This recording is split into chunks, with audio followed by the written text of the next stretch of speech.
प्रिय विद्यार्थियों, हिंदी प्रवाल की इस ऑनलाइन पाठशाला में आपका हार्दिक अभिनंदन स्वागत है। हम पढ़ रहे थे वाक्यों के भेद और रचना के आधार पर या कह सकते हैं उद्देश्य और विधेय के आधार पर हमने दो भेद पहले पढ़ लिए थे। वो थे सरल या साधारण वाक्य और संयुक्त वाक्य। आज हम मिश्र या मिश्रित वाक्य के बारे में अध्ययन करेंगे। प्रिय विद्यार्थियों, वीडियो के प्रारंभ में आपको बता देना चाहता हूँ, ये जो वीडियो है वो आपके लिए रीड L1, L2 और प्री STC की एग्ज़ाम है, उसके अलावा 9 से 12 तक के जो पाठ्यक्रम में हिंदी के में वो आपके में दिया हुआ है।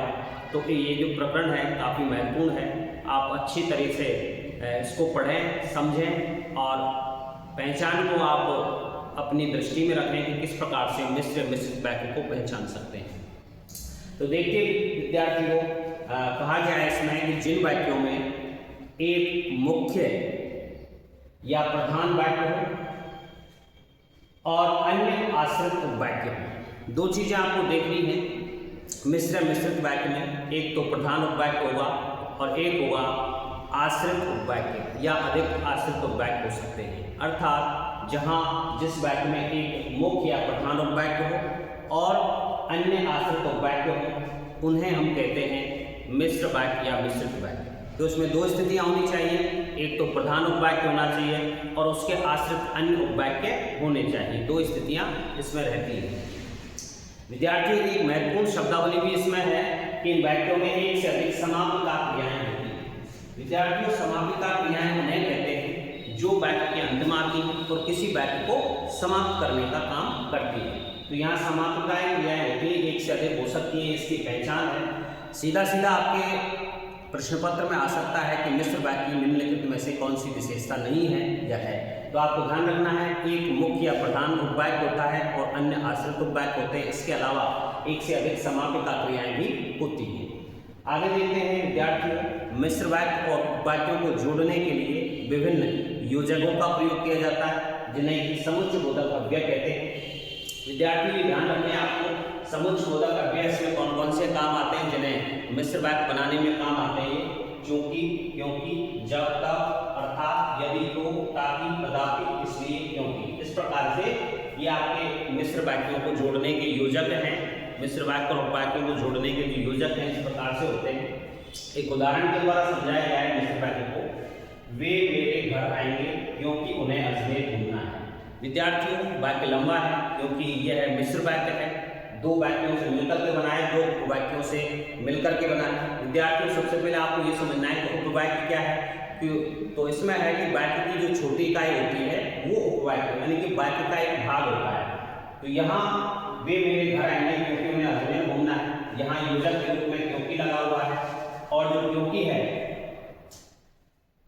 वह योजक है और इससे पहले प्रधान जो वाक्य है वो इस तरह से है वे मेरे घर आएंगे और यहाँ जो अगला इसमें रह जाता है उपवाक्य वो आश्रित उपवाक्य कहलाता है। यहाँ विद्यार्थी आगे चलते हैं और देखते हैं कि प्रधान उपवाक्य क्या होता है। सबसे पहले दोनों चीजें हमें देखनी है कि आश्रित उपवाक्य प्रधान उपवाक्य क्या होते हैं। तो सबसे पहले प्रधान उपवाक्य के बारे में देखते हैं। प्रधान उपवाक्य में कहा गया है कि जो वाक्य मुख्य उद्देश्य और मुख्य विधेय से बना हुआ, अर्थात प्रधान उपवाक्य में मुख्य उद्देश्य होता है और मुख्य विधेय होता है, अर्थात मुख्य कर्ता होता है और मुख्य क्रिया होती है।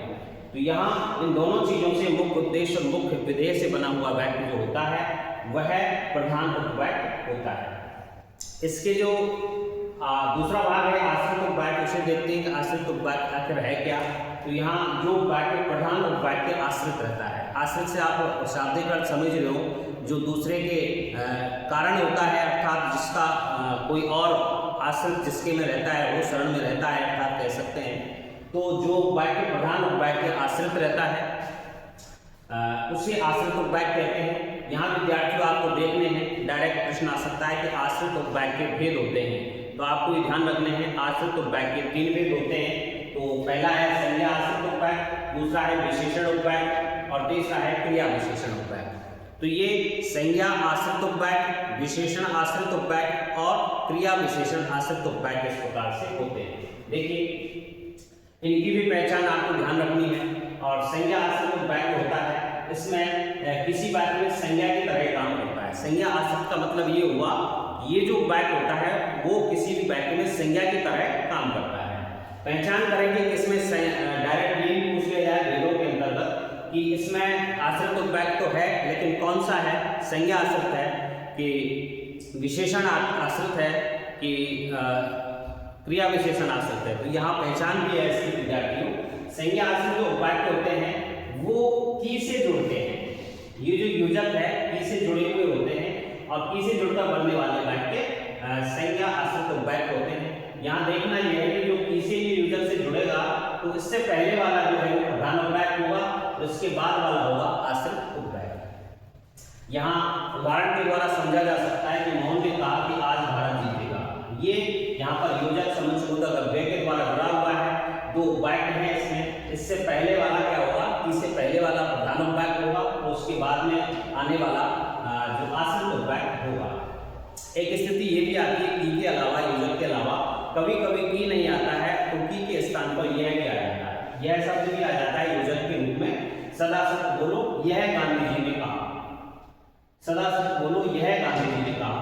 की भले यहाँ नहीं है लेकिन की का यहाँ पर भाव उत्पन्न हो रहा है, तो कभी कभी की के स्थान पर यह भी आ सकता है। ये भी आपका संज्ञा आश्रित वाक्य का उदाहरण हो सकता है, उसकी पहचान ये हो सकती है। दूसरा है विद्यार्थी, उसके संज्ञा आश्रित वाक्य के अलावा विशेषण उपवाक्य। कहने का तात्पर्य है प्रधान उपवाक्य में जो कर्ता, कर्म, संज्ञा या सर्वनाम की जो विशेषता बताने के रूप में जो उपवाक्य प्रयुक्त होता है उसे विशेषण उपवाक्य कहते हैं। इसकी पहचान जिस प्रकार से हमने संज्ञा आश्रित उपवाक्य की पहचान की या यह से देखी थी, उसी प्रकार से इसकी जो पहचान है, विशेषण उपवाक्य की जो पहचान है वो जो के रूप से होती है। जैसे जो, जिसका, जिसकी, जिसके ऐसे शब्द आते हैं, ये इनके द्वारा इसकी पहचान बताई जाती है।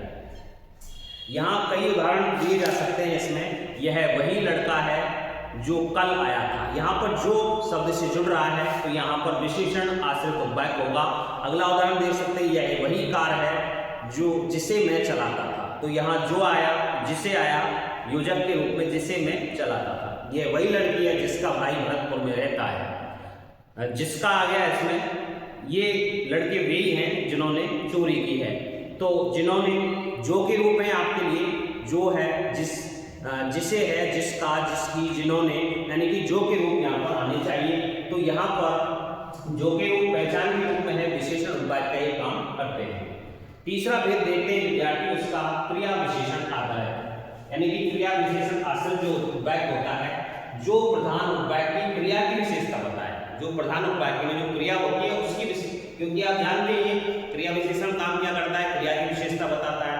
तो जो प्रधान वाक्य की क्रिया की विशेषता बताता है, जिस प्रधान वाक्य में क्रिया जो होती है उसकी जो विशेषता बताई जाती है वह क्रिया विशेषण आश्रित वाक्य कहलाता है। यहाँ कई चीजें होती हैं, क्रिया किस प्रकार से घटित हो रही है, उस क्रिया के घटित होने का जो स्थान है, दिशा है, कारण है, रीति है, परिणाम है, इसकी सूचनाएं देने वाले होते हैं। उदाहरण के रूप में हम पढ़ सकते हैं। पहचान यदि देखें तो इन सभी चीजों में क्या आता है, यदि, जब, तब, जहां, वहां, इतना, जितना, ऐसे, जैसे, इसलिए, क्योंकि। इस प्रकार से विद्यार्थियों ये आश्रित वाक्य है। उदाहरण के रूप में हम दे सकते हैं, जैसे यदि तो संकेत बोधक में देखते हैं हम क्रिया विशेषण आश्रित वाक्य के रूप में, यदि राम परिश्रम करता तो वह उत्तीर्ण होता। यहाँ पर संकेत दिया हुआ है कि परिश्रम करने से ही क्या होगा, उत्तीर्ण होगा। यदि राम परिश्रम करता तो वह उत्तीर्ण होगा। तो यहाँ क्या दिया हुआ है, यदि तो। ये योजक हैं, ये आपको बताने का काम करते हैं, संकेत को बताने का काम करते हैं, क्रिया विशेषण की तरह ये प्रयुक्त होते हैं। दूसरा है विद्यार्थी, उसका उदाहरण देखते हैं। जो कालबोधक होता है, जब पिताजी गए तब रात हो गई। जब पिताजी गए तब रात हो गई, तो ये काल बताने का काम ये क्रिया विशेषण करता है। यहाँ, जहाँ, वहाँ, इधर उधर, इस स्थान बताने का काम करते हैं। उसका उदाहरण देखते हैं, जहाँ रमेश रहता है वहाँ घना जंगल है। तो जहाँ, वहाँ ये स्थान बताने का काम करते हैं। स्थान के द्वारा ये क्रिया की विशेषता बता रहे हैं, तो स्थान क्रिया विशेषण आश्रित वाक्य ये होगा। इसमें आगे दिया हुआ है इतना, जितना, ये परिमाण को बताने वाले हैं, मात्रा को बताने वाले हैं। इतना खाओ जितना पचा सको। इतना, जितना, यहाँ पर इतना, जितना को परिमाण बोधक परिमाण वाले जो क्रिया विशेषण होते हैं उनको इस प्रकार से कह सकते हैं। अगला है रीति बोधक यानी कि तरीका जो बताते हैं, ऐसे क्रिया विशेषण जो तरीके को बताते हैं। ऐसे लिखो जैसे मुकेश लिखता है, ऐसे जैसे, इस प्रकार से ये शब्दावली आती है। आगे है विद्यार्थियों कारण बोधक, इसमें इसलिए क्योंकि साथ साथ आते हैं।